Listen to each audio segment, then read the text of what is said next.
السلام علیکم، میرے چینل کہانی کی دنیا میں خوش آمدید۔ آج کی کہانی کا نام ہے قصہ پر اسرار مکان اور ایک بہادر لڑکے کا۔ اگر آپ کو کہانیاں سننا پسند ہے تو ابھی میرے چینل کو سبسکرائب کریں اور ساتھ میں لگے بیل آئیکن کے بٹن کو بھی پریس کر دیں تاکہ آپ کو ملتی رہیں ویڈیو اپڈیٹس۔ تو چلیے چلتے ہیں آج کی کہانی کی طرف۔ شام کا وقت تھا، پرندے اپنے گھونسلوں کی طرف لوٹ رہے تھے۔ بچے بھی کھیل کود کر اپنے گھروں کی طرف جا رہے تھے کہ اچانک گاؤں میں کوہرام مچ گیا۔ ہر طرف چیخو پکار گونجنے لگی۔ کسی کی سمجھ میں کچھ نہیں آ رہا تھا کہ کیا ہو رہا ہے۔ جس طرف شور تھا بس ہر کسی نے اسی طرف دوڑ لگا دی تھی۔ بچے نوجوان دوڑتے ہوئے آواز کی سمت بھاگ رہے تھے۔ کچھ دور جا کر لوگوں نے دیکھا کہ ایک مکان سے آگ کے شعلے بلند ہو رہے ہیں۔ یہ خوفناک منظر دیکھ کر لوگوں نے اپنے گھروں کی طرف بھاگنے میں ہی عافیت سمجھی۔ آخر وہ گھنٹے کے بعد خطرناک قسم کی آگ خود بخود بجھ گئی۔ اب اندھیرا بھی کافی ہو چکا تھا اور مکان بھی بہت بھیانک منظر پیش کر رہا تھا۔ جس مکان میں آگ بھڑک اٹھی تھی وہ مکان کافی پرانا تھا۔ اس کی دیواریں بھی آہستہ آہستہ جھڑتی جا رہی تھی۔ اس مکان میں کوئی رہتا بھی نہیں تھا۔ پہلے یہاں ایک ہندو خاندان آباد تھا۔ ان کے جانے کے بعد وہ مکان برسوں تک خالی رہا۔ پھر ایک سرکاری افسر نے اس مکان کی مرمت کرائی اور آباد ہو گیا۔ وہ یہاں 1 سال بھی نہیں رہا تھا کہ دوسری جگہ منتقل ہو گیا، کیونکہ اس گھر میں آئے روز عجیب اور خطرناک واقعات ہونے لگے تھے، جسے تنگ آ کر انہیں مکان یہ چھوڑنا پڑا۔ اب اس مکان میں پرندوں کی آوازوں کے علاوہ کوئی چیز سنائی نہیں دیتی اور نہ کوئی اس مکان کی جانب جاتا تھا۔ ایک روز پتہ نہیں کیا ہوا کہ اچانک آگ بھڑک اٹھی اور اس دن کے بعد ایسے واقعات اس جگہ کا معمول بن چکے تھے۔ کبھی خوفناک آوازیں سنائی دیتی تو کبھی کسی بھیانک شکل والے آدمی کو اس گھر میں داخل ہوتے دیکھا جاتا۔ ذیشان کا دیندار گھرانہ بھی اسی گاؤں میں تھا۔ وہ 18 سال کا خوش شکل، خوبصورت اور نڈر لڑکا تھا۔ وہ بھی اپنے بزرگوں کی طرح حافظ قرآن اور وظائف کا عامل تھا۔ جب سے ذیشان نے اس مکان میں ایسے واقعات کی خبریں سنی تو اسے اس کے اندر جانے اور پوری تفصیلات حاصل کرنے کا جنون سوار ہو گیا۔ ایک دن ذیشان معمول سے پہلے اٹھا اور نماز ادا کر کے ناشتہ کیے بغیر ہی اس خوفناک مکان کی جانب چل پڑا۔ اس کے ذہن میں عجیب و غریب خیالات آ رہے تھے، لیکن اس نے ہمت نہ ہاری اور چلتا رہا۔ جب وہ مکان کے دروازے تک پہنچا تو اسے اندر سے ایک آواز سنائی دی، رک جا نادان لڑکے ورنہ تیرا حشر برا ہوگا۔ پہلے ذیشان نے اسے اپنا وہم سمجھا، لیکن جب دوسری بار آواز آئی تو ذیشان سمجھ گیا کہ واقعی اس گھر میں جنات ہیں۔ میں تم سے ڈرنے والا نہیں، میں صرف اللہ سے ڈرتا ہوں، جس نے تمام مخلوقات کو پیدا کیا اور جو ہمیشہ رہنے والا ہے۔ ذیشان یہ کہتے ہوئے اندر داخل ہو گیا۔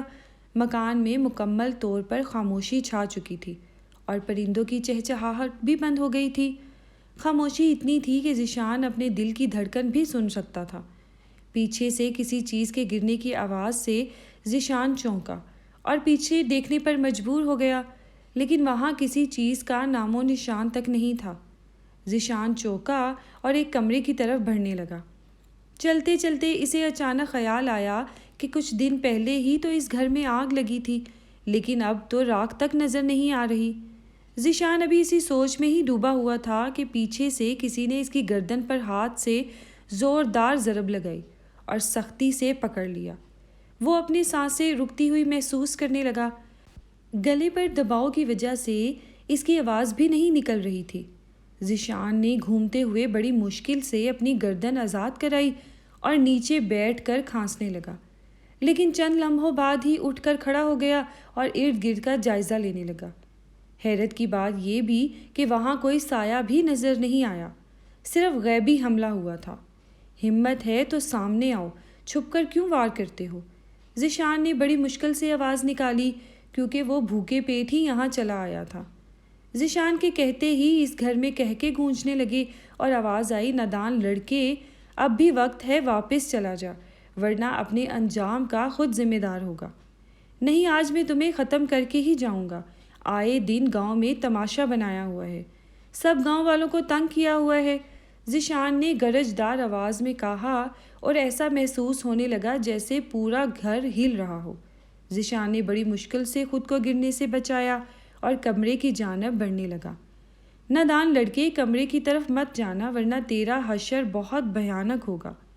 آواز سن کر ذیشان اور بھی تیزی سے کمرے کی طرف جانے لگا، لیکن ٹھوکر لگنے سے درمیان میں گر گیا۔ شیطانوں، ہمت ہے تو سامنے آؤ۔ ذیشان نے یہ کہہ کر دل میں کوئی وظیفہ پڑھنا شروع کر دیا اور کچھ دیر بعد دیوار سے ایک چمگادڑ نمودار ہوئی جو ذیشان پر جھپٹی۔ ذیشان کا وظیفہ بھی مکمل ہو چکا تھا، اس لیے اس کے پھونک مارنے کی دیر تھی کہ چمگادڑ دیوار سے ٹکرا کر تڑپنے لگی اور کچھ دیر بعد غائب ہو گئی۔ ذیشان کی ہمت بندھی اور پھر سے کمرے کی طرف چلنے لگا۔ کمرے میں داخل ہوتے ہی ذیشان کی نظر ایک مورتی پر پڑی جو لال آنکھوں والی بڑی بھیانک مورتی تھی۔ ذیشان نے اس مورتی کو ہاتھ لگانا چاہا، لیکن اس نے ہاتھ جیسے ہی قریب کیا تو اسے ٹانگ میں شدید درد کا احساس ہوا اور اس کے منہ سے زوردار چیخ نکلی جس سے پورا گھر لرز اٹھا۔